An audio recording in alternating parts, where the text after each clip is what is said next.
Hey everyone, Cool Kid here. Warframe is a game that's always had a strange relationship with the concept of endgame content. For most of the game's life, it was common community sentiment that the game didn't even have an endgame, and while some people still parrot that 5-year-old talking point, the developers have made a significant push to break through that stereotype. Over the last several years, we've gotten multiple pieces of endgame level content, with the premier endgame activity being Deep and Temporal Archimedea. These game modes feature the highest starting level of any missions in the game, and use a combination of modifiers and loadout restrictions to serve as the ultimate challenge for high-level players. Well, that's how things are supposed to work, at least. Don't get me wrong, Archimedea is the game's primary endgame at this point, with several powerful and exclusive rewards. The topic of this video, though, is the way it goes about challenging players, which is steeped in so much RNG that the mode feels less like a test of skill and more like a test of your real-life luck stat. So today, I want to talk about how Archimedea modes work, what I think they do well, where I think they fall short, and what I do to improve them while keeping true to their original vision. Now, before we get into it, I do have a few disclaimers I want to state. First off, this video is not to bash the game or its developers in any way.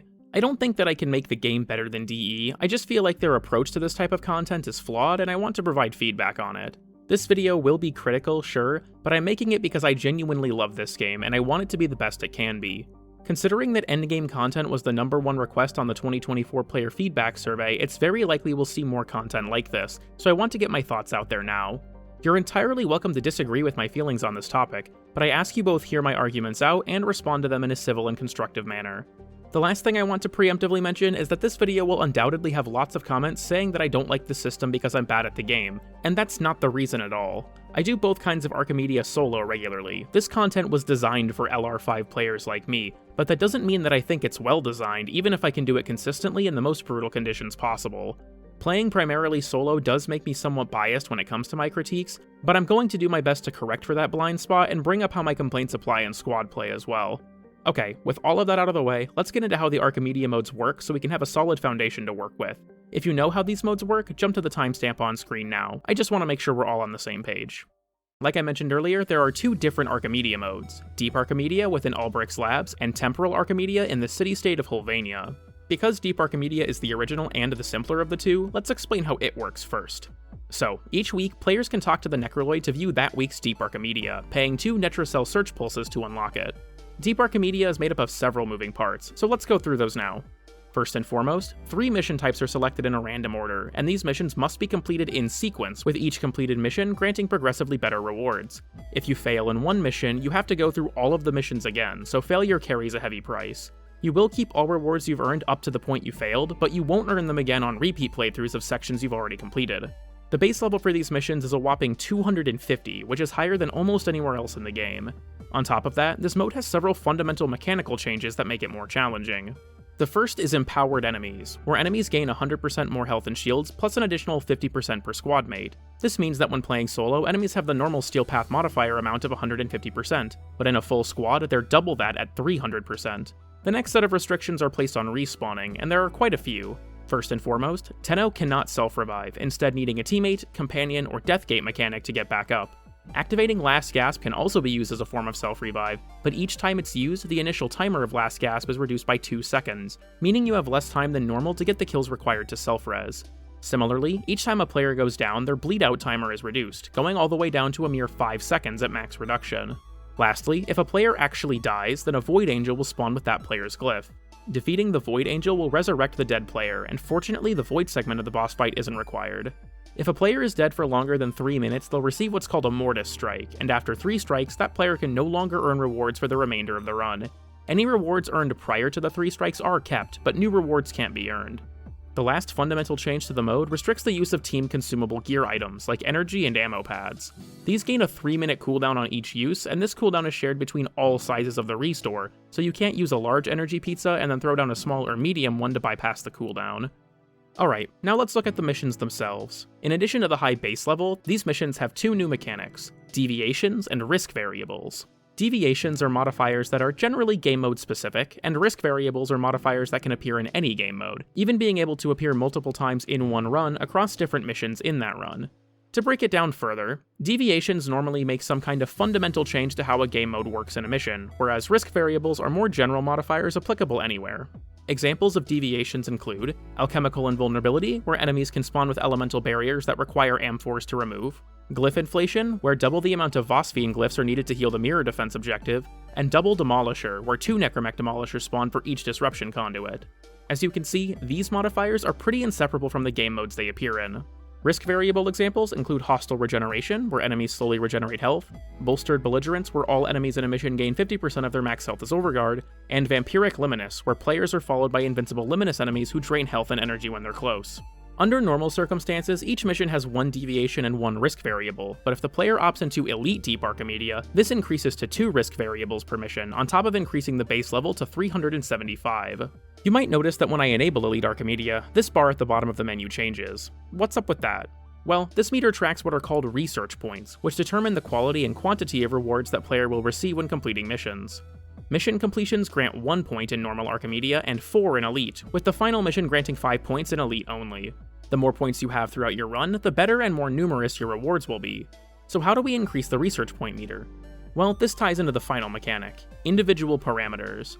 This is split into 2 subcategories, loadout restrictions and personal modifiers. The loadout restrictions are pretty simple. Each week, 3 random Warframes, primaries, secondaries, and melees are picked. Taking these randomly selected items into your run grants 1 research point per item, up to 4 if your whole loadout contains items that are in the restricted list. Companions, heavy weapons, and all that kind of thing aren't restricted, only these 4 categories are.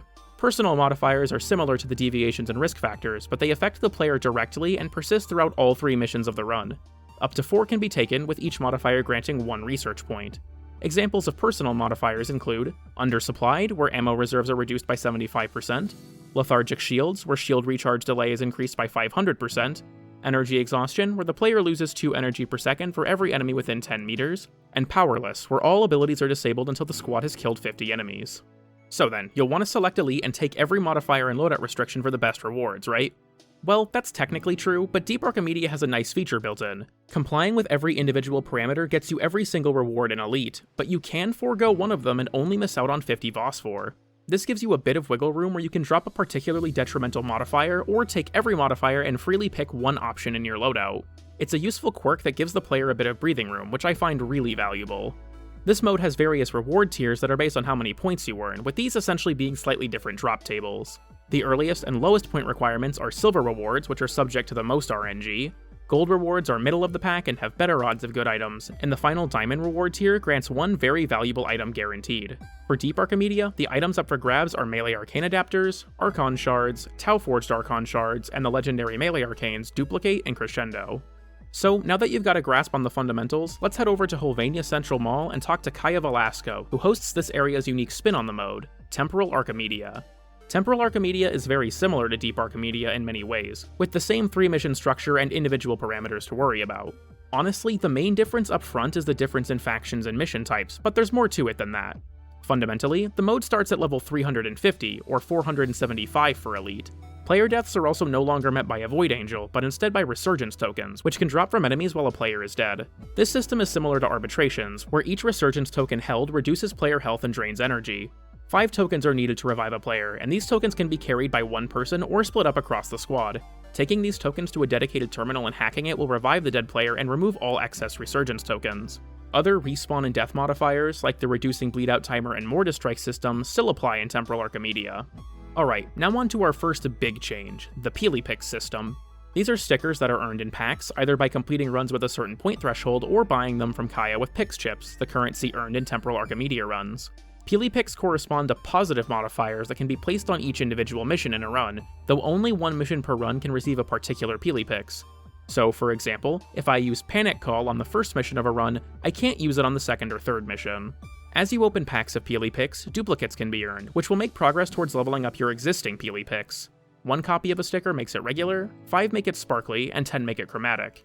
Each level increases the strength of the sticker's buff, be it through higher numbers or lower cooldowns, depending on the Picks' effect. These stickers are also per player, so you and your squad essentially get 1 positive individual parameter per mission. This is a really awesome system for giving players back control in a fundamentally random game mode, and I think it goes a long way. For some examples of what Peely Picks can do, Breathless makes the player temporarily immune to gas and toxin damage when a health orb is picked up, Walking on Air grants increased aim glide time and reduced aim glide gravity, and Slippery Customer will teleport the player to a safe place and make them invincible if they take fatal damage. There are actually several Peely Picks that grant self-revive mechanics, which is really great for solo players. The next major difference is that Minerva and Velemir will assist the player in missions, with Velemir being in Mission 1, Minerva being in Mission 2, and both joining for Mission 3. Side note, it seems like these characters' dialogue has been backwards since release, with Minerva talking in Mission 1 and Velemir talking in Mission 2, but it's been so long without a fix that I'm just going to assume it's intentional at this point. Several Peely picks have effects that directly buff Minerva and Velemir's abilities, so keeping in mind who's helping you in a particular mission is important for getting the most out of certain stickers. Speaking of buffs, the hex factors and overrides from the Hulvanian calendar also apply in Temporal Archimedea, so the player will be much stronger than normal depending on how far they are through the Hulvanian year. So, when it comes to rewards, the player can earn the following: Omniforma, Elemental Vices, Archon Shards both primary and secondary, and the unique arcanes Hotshot, Universal Fallout, and Escapist.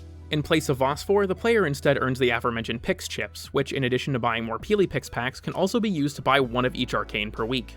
Now, it's important to note that as the Pix chips replace the Phosphor drops, you do need to take every individual parameter to get the best rewards. You're essentially missing out on 2 arcanes each week if you miss even one parameter, so you don't have nearly as much wiggle room here.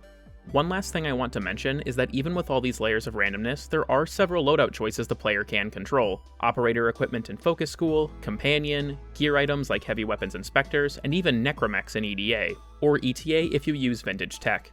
There are modifiers that disable nearly all of these if you're unlucky, but it's important to note that most of the time, these are all loadout choices you have control over. Okay, I know that took a bit, but hopefully you now have a good grasp of how both of these game modes work. If you already knew all of this stuff and jumped ahead, welcome back. Too bad you missed out on all the cool edits though, and the sex scene in that section was fucking crazy. Anyways, now that we've got the mechanics laid out, what exactly am I critiquing? Well, it's a very multifaceted thing, so this is going to be kinda hard to explain. Each of my criticisms play off of one another, so bear with me as we work through this. The most immediately obvious concern with this game mode is the several layers of random mechanics. Random mission deviations, random risk variables, random loadouts, random personal modifiers. It's chock full of RNG. Now, to be clear, I think that all of these ideas absolutely can work, but the way that they're implemented is prone to creating friction. The main struggle with this mode is that several modifiers seem to be designed in a sort of rock, paper, scissors style, where they target and neuter specific warframes. For example, Lethargic Shield seems like it targets specifically frames that rely on shield gating, Abbreviated Ability singles out frames that rely on ability duration, and Permanent Injury bitch slaps health tanks. This extends into risk variables as well, as Bolstered Belligerence more or less disables crowd control frames while it's active. This can lead to scenarios where all of your modifiers are rock, and most if not all of your options are scissors, meaning that what you can pick is limited even further than the already tight 3 items per category. If I have 2 crowd control heavy frames and a stage or mirror defense mission that has Bolstered Belligerence, I really can't contribute in that environment, so my best option is to take whatever my 3rd frame is, even if they aren't great for that job either.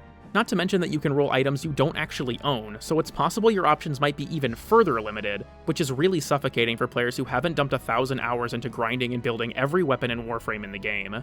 Now, I imagine that the random loadouts are supposed to challenge players to have viable builds on as much gear as possible. In concept at least, it seems DE wants players to have a deep enough knowledge of the game to make anything work regardless of circumstance. I can see the vision there, but the rock paper scissors design of modifiers messes with that balance considerably, as does another major factor. Not everything in Warframe is equally viable, but Archimedea treats them all equally. I don't think this applies to Warframes, as while there are some that are definitely better than others, I don't think any of them can't play the mode. This mostly applies to weapons, as there are over 100 weapons per slot, and I'm only given 3 of them. Not just that, but because this game has so many weapons that are meant to be outgrown, it's often the case that entire categories of weapons are filled with what is effectively junk. If my secondary slot is Occledo, Oxani, and Stug, I'm just not using my secondary that week because they're also statistically lacking. Sure, if you have a Riven or Damage Amp frame or something, you can make it work, but this problem of treating all options as equally viable leads to even further restriction of your loadout beyond the presented 3 choices. This gets even more suffocating with certain modifiers that target specific weapon types, which can effectively remove your only viable option if it's affected by the modifier too harshly. In a perfect world, every weapon would be viable enough to work no matter what frame you have. The truth is, though, that's just not how the game works, and it can lead to weeks where you're completely reliant on one weapon because you have nothing else to work with, or you're totally reliant on your warframe because all of your weapons suck.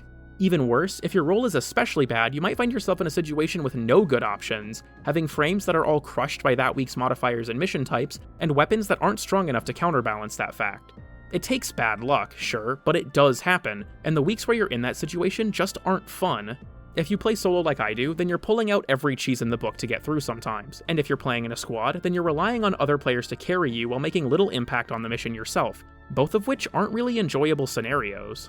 Whenever I've seen players express frustration with this hangup, I see people constantly tell them to just take X weapon or Y frame instead, which completely neglects that if you want the best rewards, you might not have that choice. The reason I dislike this so much is because it isn't the player's fault if they're given nothing but scissors and the game pits them up against rock after rock. The player isn't being authentically challenged, they're pulling a slot machine lever each week. If you have a week where all the modifiers are bad for health tanks, then a player who gets Hildren, Harrow, and Frost is going to have an easier time than a player who gets Nidus, Inaros, and Chroma, and the only major difference between those two players is that one got luckier. While the game mode tries to challenge you by testing your knowledge and gear investment, what it often ends up actually doing is testing both your luck and your capacity for frustration. Some weeks you'll cakewalk through the run like it was nothing, and others you'll be scraping by with nothing to work with, and in my opinion, that's just not fun. I know that, inevitably, there will be people who say that my concerns aren't valid because this mode is supposed to be hard, and I want to examine that a bit. When it comes to difficulty in video games, I think there are broadly speaking two categories. Fair difficulty, where the player is tested based on their knowledge and mechanical execution, and unfair difficulty that relies on removing options and agency from the player. As an example, the fragmented bosses are all great shows of fair difficulty, as they have clearly telegraphed attacks that can be avoided if you know how they work. The fragmented one is tanky as shit, sure, but the process of weaving through its attacks to avoid the nullification is a test of both knowledge and execution that works fantastically. This is fair difficulty, and while I know this is going to be a controversial statement, it's the reason why the one is my favorite boss in the entire game.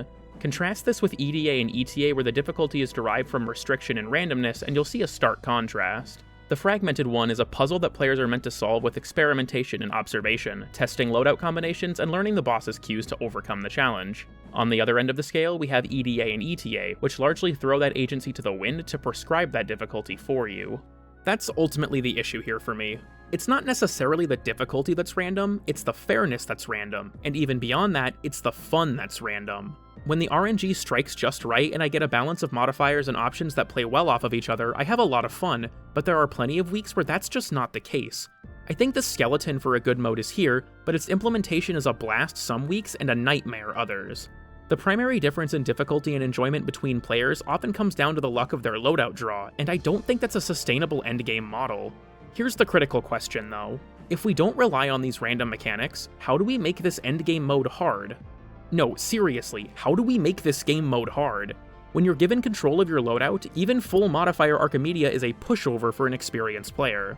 Something I've thus far neglected to mention is that random loadouts in these modes take away a core element of Warframe: cross-item synergies. This absolutely sucks if you find build crafting fun, as it can make certain setups inaccessible without insane luck. But the issue is that leaving these cross-item synergies in the mode makes it incredibly easy. Our power level in Warframe is astronomically high when we get to pick what cards are in our hand, and no amount of stacking the deck against us works unless the devs take away that element of control. So then, if I disagree with the implementation of these mechanics, but at the same time acknowledge the mode can't achieve its goals without them, then what do we do? Well, I've come up with 3 different paths we can take.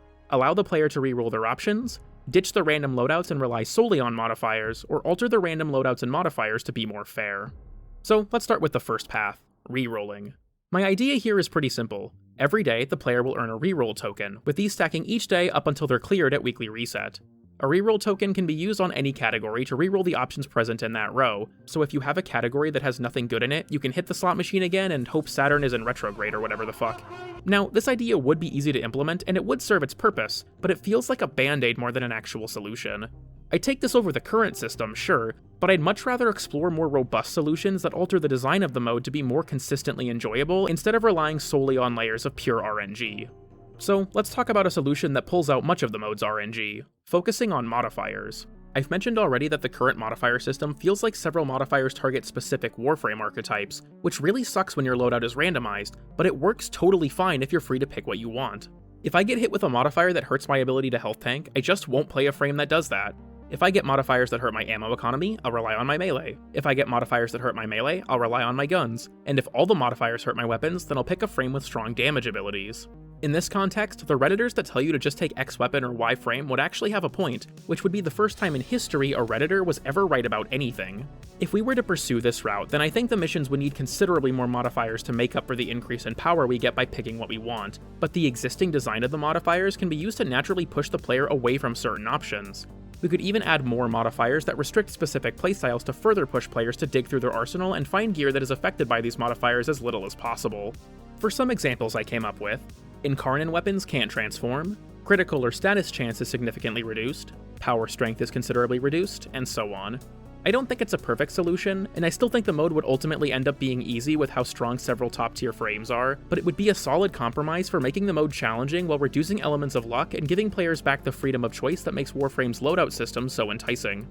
So, making the modifiers the focus is absolutely a viable solution, but I do think it kind of violates the goal of the game mode. The randomization of loadouts serves the purpose of testing players' gear investment and knowledge of the game, and while that doesn't shake out great in practice because some items just suck, I think the idea holds promise. The issue is that the randomness is so extensive that the mode can work against you in ways you can't counter, but that's a solvable problem. Now let's look at a more extensive overhaul I had in mind that will hopefully preserve this intention while making the mode feel less unfair. Weighting and Modifier Reworks. Let's talk about weighting first. So here's Cool Kid's version of Archimedea. You now have 4 options to choose from in each category, but instead of being purely random, they tap into a relatively new system, Warframe rules. For those who don't know, a few months back, the developers added rules that Warframes and weapons fit into. The weapon rules aren't super relevant to this discussion, but there are 5 different rules for Warframes, and any individual frame can be in up to 3 of them. These rules are damage, survival, crowd control, support, and stealth. You can view all of these on the Warframe website, which I'll link below in the description if you want to take a look at them for yourself. My idea is to grant players 1 frame of each role pulled at random, except for stealth. I'm excluding stealth for a few reasons. No game modes in either Archimedea incentivize it, the category contains the fewest number of frames overall, and almost everyone in the category has an exalted weapon, which would be kind of unbalanced as exalteds are very powerful in modes with loadout randomization. So, each week you'll get a damage frame, a tank, a crowd controller, and a support. The reason I propose this system is because Warframes take up jobs that interact with missions in certain ways, and sometimes the combination of modifiers and mission types screws you over because you don't have a Warframe that can do a certain job. With this system, you'll be guaranteed 1 Warframe of each major role so that you won't encounter scenarios where RNG gives you all crowd control frames and the first mission is bolstered belligerent stage defense.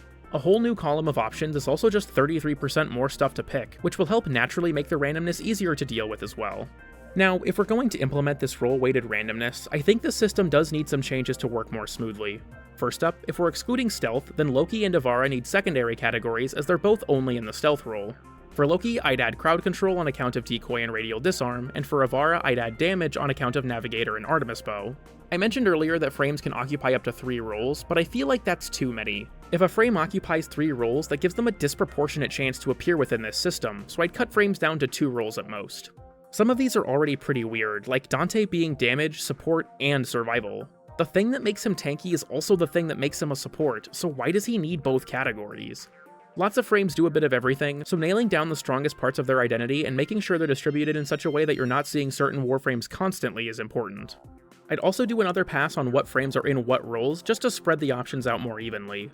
For example, Kome has the tank and damage roles, but this completely neglects that 2 of her abilities are geared around crowd control. Personally, I'd drop her damage role for the CC role as she serves that purpose very well, and we have enough frames competing for that damage spot.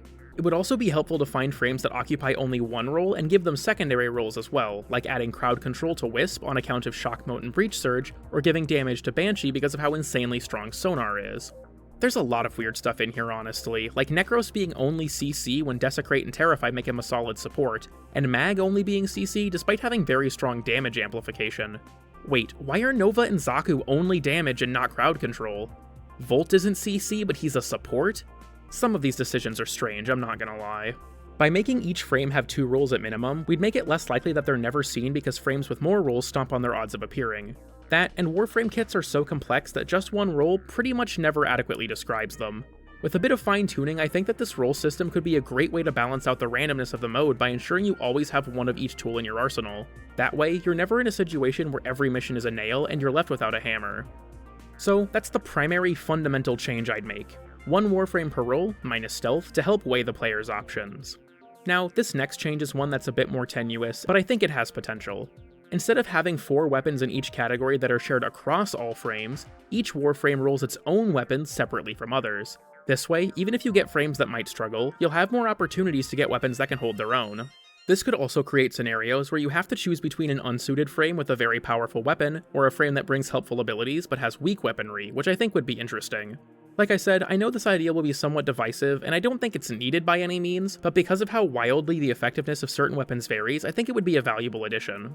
One last idea I have, pretty much just off the cuff, is that I think it'd be interesting if squads could only have one player of each role. I know that this is probably not a popular idea, but I think it could be an interesting way to make sure that players balance out who's doing what job. Now, I have one last thing I want to talk about when it comes to this overhaul I'm proposing. While role-based random loadouts help with a lot of specific mission types and even many modifiers, there are still several modifiers that are able to completely screw you over because they're so absurdly oppressive in the right context. For this last section, I want to propose some changes to existing modifiers, which I'll split up into 4 tiers: good, fine, rebalances, and full-on reworks. I'm going to show on screen what personal modifiers, risk variables, and deviations I don't think need any changes, as I don't really feel like it's worth talking about them at length if I'm not touching them. Do know that good modifiers are ones that I think are fun and interesting, while fine are modifiers that I find bland but inoffensive. So then, let's look at modifiers I'd make some number adjustments to with the rebalance category. First up is the ability stat duo, abbreviated abilities and constricted. Abbreviated abilities reduces ability duration by 50%, and constricted reduces maximum energy by 75%. These modifiers might sound fine on the surface, but the issue is that they're applied multiplicatively after mods, instead of being additive with them. So if you had 200% ability duration and got abbreviated abilities, you wouldn't go down to 150% duration, but 100%. This makes this modifier incredibly oppressive on duration-heavy frames, which is really rough considering it's like 20 to 30% of the roster. Constricted works the same way for energy maximum, which can make your max energy go so low that certain abilities become unusable without heavy investment into efficiency. I'd personally change both of these modifiers to be additive with mods, and I'd increase abbreviated abilities back to 75% to compensate, as I think that would be much more bearable while still making them both formidable debuffs. While not quite as bad, I feel like Lethargic Shield's 500% increase in shield recharge delay is pretty heavy-handed too, and I'd reduce it to something like 300%. Without any mods, this makes a full shield break take 24 seconds to start recharging, which is pretty excessive, and because it's such a high value, mods that affect the shield recharge stat don't do that much to offset it. I also want to touch on Powerless real quick. This modifier is fine in groups, but because enemy spawns scale with squad size, it is much harder in squads that aren't full. This is because there are fewer enemies present at any given time, so clearing the static 50 kill requirement takes much longer, which leaves you without your abilities for longer. I changed this to be 10 or 15 kills per squad mate, which would make it much more fair in smaller squads. The last personal modifier I want to bring up is energy exhaustion, as certain environments like the Hulvanian Underground can make it pretty much impossible to avoid losing energy. I think this modifier should have a cap of, say, 10 energy per second, alongside maybe dropping the drain to 1 energy per enemy. The cap is the main thing I'd change, but a smaller value would also help make it less difficult to manage. I have a couple risk factors and deviations to tweak, so let's look at those now. For the risk variable, I want to talk about Competitive Streak, which makes a random debuff from face-off appear every 25 seconds or so. This modifier is cool in concept, but it triggers so frequently that it's often incredibly difficult to deal with, especially in Assassinate because it can give the tank overguard for some reason. I'd personally change the frequency to maybe once every 50 seconds, or as a neat alternative, maybe the positive buffs from face-off could be scattered around the map too, which would let players swing the modifier to their advantage. For the deviation, let's look at Pile-On in Hellscrub, where enemies can detonate on Hellscrubbers to make them take 25% damage instantly. This modifier allows enemies to destroy Hellscrubbers basically instantly in its current form, so I'd reduce it to something like 10% per hit. I also want to edit Eroding Senses, as I think that the objective taking damage over time is kind of unfair. Only so many Vosphine glyphs are present at any given time, so there are points where the objective is dying and you can't do anything about it because the glyphs aren't spawning fast enough. My suggestion is to make it so that every, say, 10 or 20 glyphs you pick up will pause the decay. That way, the objective isn't constantly dying, but you're still incentivized to focus on picking up glyphs even more than normal. So, let's get into modifiers that I think are so oppressive they deserve full-on reworks. First up is Exposure Curse in EDA, which is called Exposed in ETA, which completely removes the player's shields. Why exactly does this need to exist? Lethargic Shields already put strain on shield-focused frames, so I don't know why removing the mechanic outright would ever seem like a good idea. Not only would it make frames like Harrow, Caliban, Mag, and especially Hildren almost unplayable, but it also neglects why shield gating was even added. Getting one shot sucks and isn't fun, and this modifier would reintroduce that mechanic at a level where damage is often instantly lethal unless you're a good health tank. I would straight up remove this modifier, honestly. Lethargic shields is a much more balanced take on the idea. This trend of straight up removing mechanics continues with our next modifier, Gear Embargo, which removes the gear wheel entirely. This is remarkably oppressive in missions like Mirror or Stage Defense, where specters are valuable distractions, though I'll admit this one is at its worst in solo play for sure. It also makes several peely picks, like Vintage Tech and Wake Up Call, completely unusable. It also locks you out of the emote wheel, which is the real crime here. Because I'm not a fan of outright removing mechanics like this, I'd make it so that the 3-minute cooldown on consumable items instead applies to all gear items. Basically, if you use a gear item, you can't use any other gear item for 3 minutes. This would make the player have to think much more carefully about what gear they use without removing the mechanic entirely. While not outright removing a mechanic, I think that ammo scarcity is a pretty oppressive modifier. Draining 5% of the player's ammo per second makes guns nearly unusable if you don't have any way to generate ammo, which I don't think is great. I feel like ammo deficit and undersupplied are better takes on this idea, but if we don't want to outright remove ammo scarcity, then we could change it to, say, making ammo pickups not drop or reducing magazine size or something like that. The last personal modifier I want to change is the one that I think is by far the most unfair, Transference Distortion. This locks the player out of using their operator or drifter entirely, which is incredibly heavy-handed. To put this into perspective, this locks you out of the following: Last Gasp, Necromex, Void Sling for mobility, Void Mode to survive DOT effects, Void Mode to revive allies, every single operator arcane in the game, and almost every single operator ability in the game. So no Wellspring, no Protective Sling, no Magus Lockdown or Repair, no Emergence Dissipate, no Sling Strength, and the list just goes on and on and on. The only thing your focus school grants you with this modifier is its passive, and that is so harsh. I know not everyone uses their operator as much as I do, and that's fine, but I think it's hard to deny that putting this modifier in the same category as something like Dull Blade's 50% reduced combo gain is kind of ridiculous. My proposal to change this modifier is this. Every time you return to your Warframe from operator form, you take 1 stack of transference static, and if you die as your operator, you take all 4 stacks instantly. This would hit the player with a temporary health and shield debuff every time they use their operator, and if they enter operator too frequently, that debuff will stack so high that they die outright. I think this would be a good way to make the player think about using operator more carefully without outright removing the mechanic. For risk variables that need reworks, I think you all have probably seen this one coming: Bolstered Belligerence. I've talked about this modifier pretty extensively in my Overguard video, but I don't really think a modifier like this should exist. Giving every enemy 50% of their max health as Overguard completely shuts off crowd control abilities and frames, and that just isn't fun or fair. Sure, it makes Secondary Fortifier an immortality machine, but I'm trying to look at the bigger picture here. Outside of a full-on overhaul to the Overguard mechanic, I'd personally change this modifier to give unshielded enemies shields and unarmored enemies armor, which would create an interesting twist and bolster enemy defenses without making CC unusable. Even better, it'd make CC even more relevant, as the tougher enemies would be more easily managed by locking them down first. When it comes to deviations I'd change, the main one is Toxic Tank. This makes the Ephurfon tank boss deal toxin damage with its attacks and leave a trail of toxin, which is incredibly difficult to deal with if you don't have Breathless or Overguard. Thing is, if you do have Breathless or Overguard, it's completely ignorable, which also kinda sucks. I think the idea has promise, but I'd change the damage type from Toxin to something else, like Magnetic or Cold. This would remove frustrating one-shot scenarios and over-reliance on specific mechanics, while still imparting a heavy punishment for getting hit.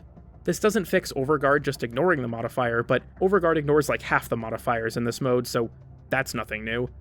So then, that's my elaborate plan for keeping the randomness in Archimedea while helping to reduce frustration. To recap, each row will have 4 options. 1 Warframe of every category except Stealth will be available after we make some tweaks to the rule system. Weapon options will be per Warframe instead of shared, and a few modifiers will be adjusted to be less heavy-handed and more fair. If there are any more modifiers you think deserve changes, let me know in the comments, but I think most of the existing ones are alright enough as is. There were just a few problem children that I wanted to point out. Now, I know I've spent the last half-dozen pages of this script talking about things I don't like about this game mode and suggesting improvements, but I want to dedicate this part of the script to talking about things I do like in these modes. Even if I have my problems with the reliance on randomness, that mostly stems from loadouts being random and how certain modifiers can create friction with options you can't control. But there are several modifiers I do really like that make these modes very different and fun. Take, for example, Double Demolisher, where you have to chase down 2 demo mechs in Disruption. The frantic dash to deal with each of them is really exciting and interesting, especially solo. Another modifier I love is heavy warfare, which makes enemies take far less damage unless you hit them with an arc gun, on top of making arc gun ammo much more plentiful. This is such a fun spin on normal gameplay, and I'm always happy seeing it appear in missions. Vampiric Luminous, Jade Spirits, and really any modifier that gives me stuff to run away from is also a lot of fun. I find it genuinely hilarious when I walk into a room and suddenly 5 Jade Light Beams are after me, and while it's by no means uncounterable, the hectic nature of it is really fun. This is only a handful of examples, and I could go on about this for quite a while, but the point I'm trying to illustrate is that there are plenty of modifiers that make the modes they're a part of more challenging in a fair manner, which often translates to them being more fun. For me, at least. There are plenty of modifiers that I think are just kind of boring, like Glyph Inflation or Engorged Gruslings, for example, but overall, I think it's an interesting and exciting system. My goal with my suggested changes to the modifiers is to rein in the outliers, but highlighting where this system works helps to spotlight that the goal of using randomness to increase both challenge and fun isn't just some pipe dream, it has been achieved. There are just a few flaws that hold it back. I also want to take a moment to praise the Peely Pick system again. While some stickers are certainly better than others, the way they ping-pong off of certain modifiers is really interesting, and the element of control they give players is great. As someone who often plays solo, self-revive Peely Picks like High Score and Panic Call are incredibly welcome. I especially love Peely Picks that interact with AI allies, like XL Frosty and Too Hot, which grant augments to Velemir and Minerva respectively. This adds another layer of strategy where you don't just pick Peely Picks that gel well with the mission type, but also with who's helping you in that mission, which is such a cool concept. I hope we get more picks in the future that lean into this idea further, because it's both novel and exciting. It'd be cool to even have more Hex members help us out in these missions, and have further Peely Picks for those Hex members, like Arthur, Amir, and so on. So, those are my thoughts on Deep and Temporal Archimedea. What I like, what I don't like, and how I'd improve them both. Again, I want to reiterate that I don't think the developers are incompetent, or that these modes are fundamentally unworkable. I just want to make my feedback known and get a discussion going about this content. I know lots of people hate Archimedea with a burning passion, and I know others who don't want to change a thing, so I hope that my ideas can meet people in the middle and preserve the identity of the mode while reducing frustration and reliance on RNG. I also want to say again that I'm fully capable of soloing this content in its current form. My critique isn't coming from a place of not being able to do these activities. I just want to ensure these modes are consistently fair and fun, as the random elements don't just make the difficulty random, they make the enjoyment random, and that's what I hope can change. Alright, that's it for today's video. Let me know what you think of EDA and ETA in their current states, my ideas for potential improvements, and what things you'd suggest to make the mode better. Again, I ask that you please keep things civil and respectful, and if you disagree with me on this topic, I thank you very much for at least hearing me out to the end. I also want to give a huge thank you to my channel members for helping to make this content possible, as their contributions and feedback are instrumental in making this content. Beyond that, feel free to like the video if you think it was good, dislike if you think it was ass and that my house should be airstriked, and subscribe if you want to see more content like this every month or so. You can join my Discord using the link in the description if you want to experience brain damage over the internet, and I've made plenty of other videos on this channel, so feel free to check them out if you like this one. And of course, as always, thank you so much for watching. It means a lot to me that people are willing to sit through videos like this, because holy shit is my voice annoying. So again, thank you to my members, thank you to my viewers, and I'll see you all next time as I work towards my goal of making a video that's actually good.